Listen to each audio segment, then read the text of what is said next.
Students, today you have to see the next topic continuation restriction enzymes. What are restriction enzymes? These enzymes are mostly cut the DNA from any other parts, that is called restriction enzymes.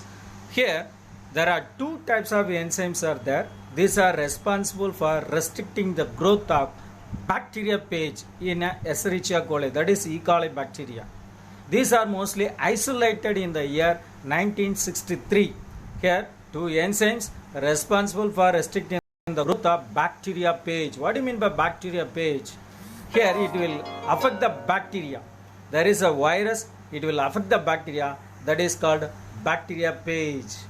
In Escherichia coli, where these are isolated, identified in the year 1963, one was the enzyme which added methyl groups to DNA, while the other cut the DNA.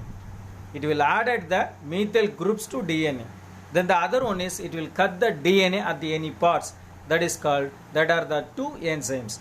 Later it was called it as restriction endonuclease. Later it was nothing but restriction endonuclease.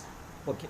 A restriction enzymes or restriction endonuclease is an enzyme that cleaves DNA into fragments at or near specific recognition sites within the molecule known as restriction sites. Based on the mode of action, the restriction enzymes are classified into exonuclease and endonuclease. What are exonuclease? What are endonuclease? Exo means nothing but outside. It will cut the DNA in outside the DNA fragments. Endonucleate means nothing but it will cut the DNA inside the DNA. That is called exonuclease and endonuclease. Endo and inside plus outside. Then first one, exonuclease. Exonuclease are enzyme which remove nucleotides. What do you mean by the nucleotides? Next we will see. Exonuclease are enzyme which remove the nucleotides one at a time from the end of the DNA molecule. For example, ball 31, exonuclease third. These are example for exonuclease. Nucleotide means nothing but here there is a phosphates, sugar and a nitrogenous base. These are combined together to form, that is a component is called nucleotide. Then endonuclease. Endonuclease also are enzymes which break the internal phosphodiester bonds. It will break the internal phosphodiester bond within the DNA molecule. Example, kind second, eco R1, P1, BAM H1 and TAC1. These are the examples for endonuclease enzymes. There is another one, restriction endonuclease. Restriction endonuclease are nothing but molecular scissors. The restriction enzymes are called as molecular scissors. There is a technical term for molecular scissors. It will cut the DNA. These act as foundation of recombinant DNA technology. It is a basic foundation of recombinant or rDNA technology. These enzymes exist in many bacteria where they function as a part of their defense mechanism called restriction modification system. The defense mechanism is nothing but the restriction modification system. Here, next we pass on to another one. Here, there are three main classes of restriction endonucleases.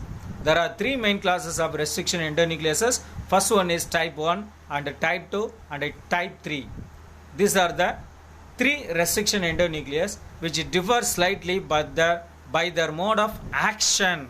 Only type 2 enzyme is preferred for use in recombinant DNA technology, the rDNA technology, as they recognize and cut DNA within a specific sequence, typically consisting of 4 to 8 base pairs, nitrogenous base and all. 4 to 8 base pairs it will present, that the part only it will cut the DNA in a specific region. The restriction enzyme kind second always cut the DNA molecules at the point of recognizing a specific sequence of 6 base pairs. The restriction enzyme kind second only it will cut the DNA at a sequence of 6 base pairs only.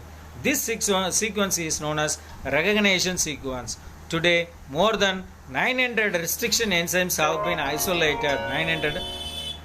900 restriction enzymes have been isolated from over 230 strains of bacteria with a different recognition sequence. Okay.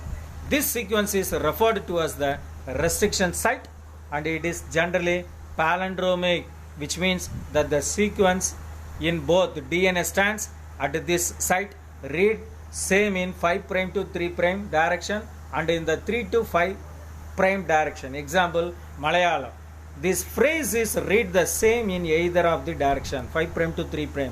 You got to read the word from left to right or right to left, the same sequence is there.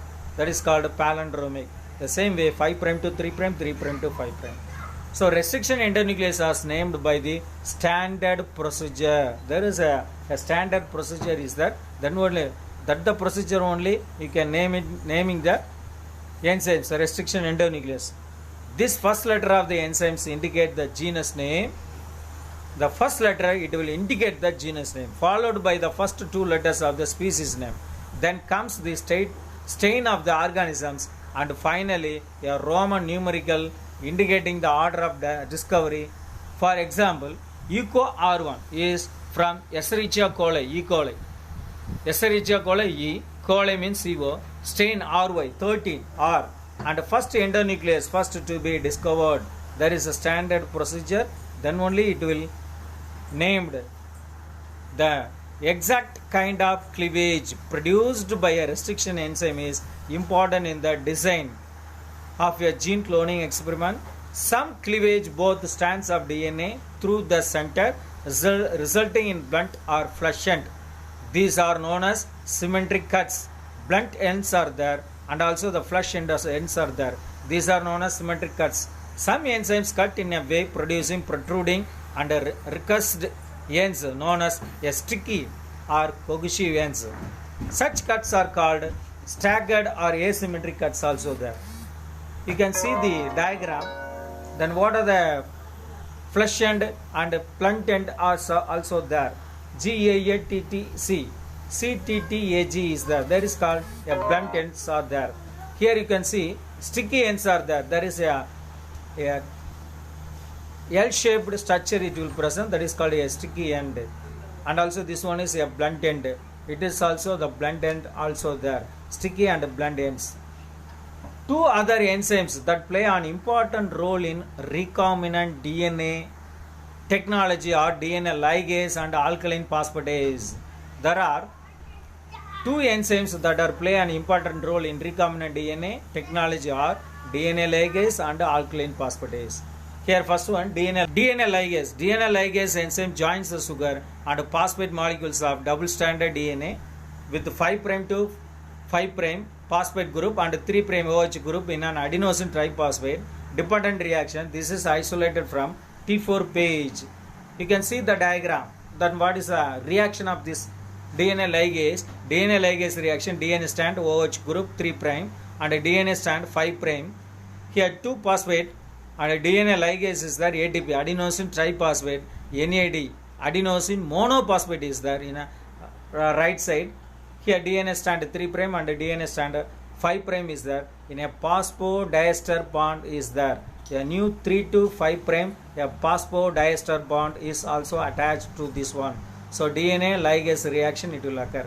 Then alkaline phosphatase. Here it is a DNA modifying enzyme and adds or removes a specific phosphate group at 5' terminus of double-stranded DNA or single-stranded DNA or RNA. Thus it prevents self-ligation. This enzyme is purified from bacteria and calf intestine. There is alkaline phosphatase. It is a modifying enzyme and it will adds or removes the specific phosphate group at 5' terminus of double-stranded DNA or single-stranded DNA or RNA, anything is there. It will prevent self-ligation. This enzyme is purified from bacteria and calf induction. You can see the plasmid cut open linear DNA. DNA ligase is the recircularization of plasmid self-ligation. Alkaline phosphatase, DNA ligase is there. And also the foreign DNA fragment it will introduce into the plasmid. With the help of DNA ligase, it will join together, cemented together in a plasmid. That is the action of alkaline phosphatase. Okay. Thank you students. Thank you one and all. Up to this one you have to read very carefully. Thank you one and all.